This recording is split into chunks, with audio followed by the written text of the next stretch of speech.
The film starts with a girl named Gwen Taylor who arrives at a motel at midnight. She didn't come to spend the night, but for a job. The motel was in a desolate area. The owner of the motel, Teddy Miles, needed someone to work the night shift, which is the premise of the film, Night Shift. When Gwen reaches the motel, she finds the reception empty. There weren't many people staying at the motel, so Teddy was the only one there. The place had a strange and eerie atmosphere, and Gwen was an innocent girl. While searching for Teddy, they scare each other upon finding one another. Gwen had arrived earlier than expected, which is why Teddy had to meet her so quickly. Despite the unexpected timing, Gwen quickly realized that Teddy was a peculiar person. Not bad, but definitely strange. He asks Gwen some questions about her family, to which she replies that she is alone and has experience in this type of work, assuring him that she will do well. They had spoken on the phone earlier, so Teddy was ready to give her the job. He shows her around the motel. While showing her the supply room, Teddy tells Gwen that the lock on the door is broken. Whenever she enters, she needs to prop the door open with a brick. Otherwise, if it closes, it can only be opened from the outside, meaning she would be stuck until morning. Gwen takes note of this. In the backyard of the motel, there were many old cars, which raised suspicions that something bad might have happened there. The motel also had a pool, but it was in poor condition. Teddy mentioned that last year, a pit formed on the side of the pool, and though they tried to fill it, they couldn't. It seemed like the story might move toward supernatural elements, with the mysterious pit in the pool potentially hinting at some evil power. Perhaps the souls of people who had stayed there were trapped, or some demon was involved. This would be revealed later. Everything pointed to the fact that this place might not be suitable for a decent girl like Gwen, but she had no other choice. Teddy gives Gwen a pamphlet about a nearby restaurant where she can order food if she gets hungry. Gwen then asks if she should have a weapon for protection. Teddy laughs at the idea, wondering who would threaten her. Gwen insists, saying she is a woman alone in a deserted place and needs something for protection. Teddy reassures her that nothing bad has happened so far, but she can call the police if needed. Gwen points out that it would take the police 30 minutes to arrive. Teddy jokingly suggests there is an axe in the back, saying all she has to do is use it to kill her enemies. He assures her that while the place looks scary, nothing bad will happen there. I don't have any enemies, but if you find something strange, just call me. After saying this, Teddy had to leave for some work. He gave Gwen the necessary information and then left. Soon, Gwen realized that the building was full of big rats. At this time, only one room in the motel was occupied.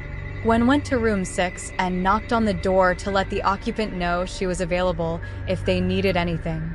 A strange girl named Alice, who didn't say much, occupied room 6. Gwen noticed Alice's fingers, which seemed either bloody or red. Gwen didn't bother her much and went to clean one of the rooms. While cleaning, she saw a car outside. It wasn't clear who was in the car, but it was obvious they were watching her. Nervous, Gwen quickly returned to the reception area. She tried to ignore it and ordered food for herself. After a while, she received a call from room 13, which was supposed to be empty. When Gwen answered the call, she heard a woman laughing on the other end, which scared her. She called for a knife as a precaution. The film story keeps us guessing.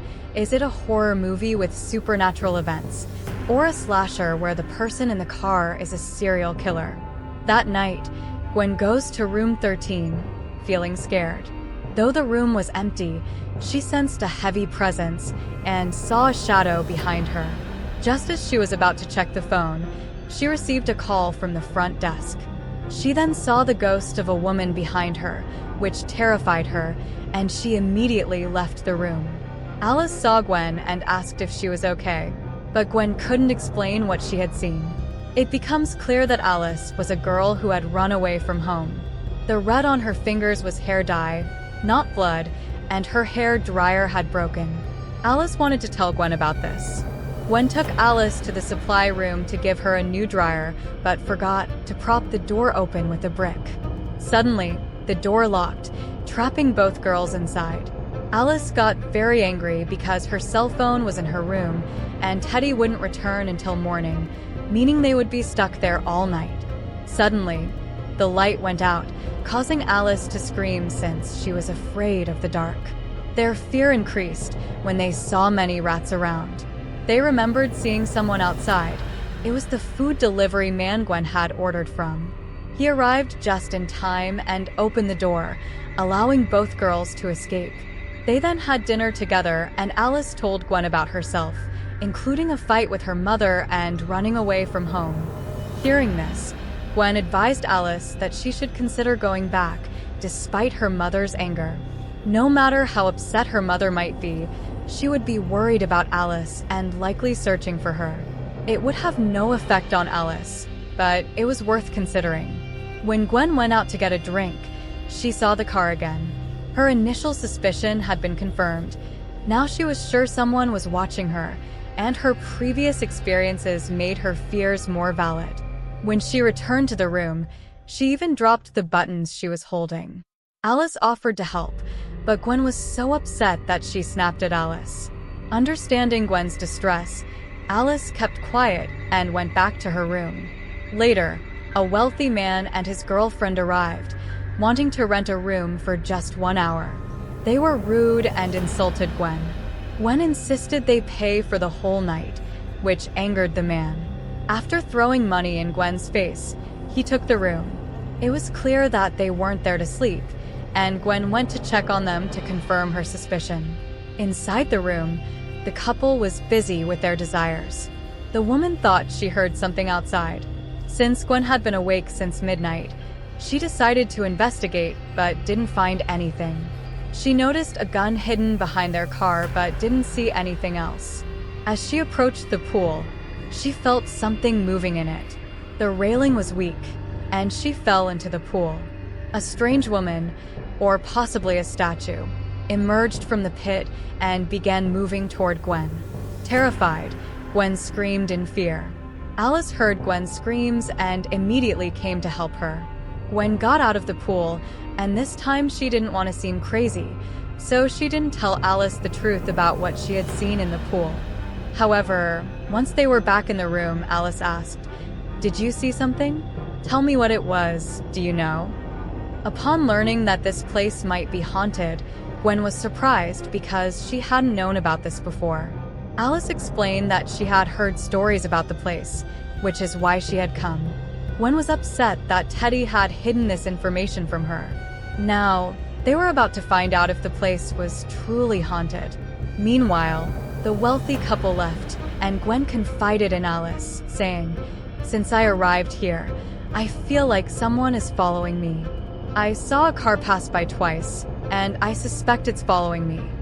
Alice asked why she thought that. Gwen shared her story. "When I was young, a man named Walton Gray broke into our house. He killed my mother and sisters and tried to kill me too, but I was lucky to survive. He was declared insane and committed to a mental institution, but 2 days ago, he escaped. I think he's after me now. He wants to finish what he started." Gwen showed Alice a necklace, saying, "It was my mother's. The night she was murdered, this necklace went missing. I was sure Walton took it. 2 days ago, I found it in my mailbox. I think he had it and left it for me as a message. Now he's going to complete his unfinished work." Gwen started crying, saying she had seen the car twice. Alice felt deeply concerned and advised Gwen to report this to the police immediately. Gwen explained that she hadn't slept in the last 2 nights and that the place felt strange. She was unsure if it was just her imagination, which is why she hadn't called the police yet. As she was leaving, she told Alice to keep her door locked. Alice replied, "I've thought about what you said and have decided to go home and apologize to my mother." After hearing Alice's story, Gwen realized the importance of family. She appreciated Alice's words. However, when she arrived at the front desk, she started feeling unwell again. She kept seeing what looked like a ghost on the CCTV cameras. When she went outside to check, there was no one there, but since arriving at the motel, she had been constantly frightened by something. When called Teddy, sounding very upset, she said, "You wretched person. Why didn't you tell me the truth? This place is a disaster. Ever since I got here, I've been seeing strange things. I'm not staying here any longer." Teddy tried to calm her down and insisted that his motel was not cursed. "What are you talking about? If something like this had happened, I would have known. I've been running this place for years," he said. But Gwen didn't believe him. Teddy said he would come over soon, and she ended the call. Then a strange man arrived, staring at Gwen with odd behavior. When Gwen asked for a room, she was ready to give him one but was suspicious, feeling he might be the murderer, Walton Gray. His mannerisms seemed to match her suspicions. Gwen used her intelligence and asked him to follow her to the room. Once they were in a secluded spot, she attacked him from behind and brutally assaulted him. Before dying, the man revealed a shocking secret. Gwen had claimed that her family was murdered by a maniac named Walton. However, the truth was that Gwen had actually killed her own family. She was mentally unstable, and the man was her doctor. Gwen had been undergoing treatment for the past 15 years and had escaped from the hospital 2 days ago. Not only was Gwen unwilling to accept that she had done this, but she also continued to believe in the story she had created. 2 nurses had come with the doctor, and Gwen killed them as well. Alice was in her room when she heard some noises. When she went outside, she found the doctor's dead body with his tongue cut out and the nurses also dying. Gwen was not in her right mind. Her true nature had emerged, making the story unpredictable. The seemingly innocent character turned out to be the real murderer, and the ghosts she had seen were actually the remnants of her own actions. The place was not haunted. It could have been her mother and sisters whom she had killed. Gwen's transformation led her to kill Alice as well. When Teddy arrived, Gwen did not spare him either. The film presented a significant twist, but what followed seemed less meaningful. A few weeks later, the story shows Gwen as the new owner of the motel, which she had renovated extensively. A guest arrives to book a room, and a blood mark is seen on the wall. This suggests that whenever someone stays there, Gwen's dangerous side might emerge and kill them. Despite all the murders, the police had not come to investigate. A doctor and 2 nurses had been killed, and Gwen was known to be in the area, yet she had not been caught. This part of the story seemed a bit implausible. Overall, the film was not that bad. It featured a character like Gwen, who initially evokes sympathy, but later reveals a darker side. This is where The Night Shift ends. We hope you enjoyed the story. If you liked the video, please give it a thumbs up and don't forget to subscribe to the channel.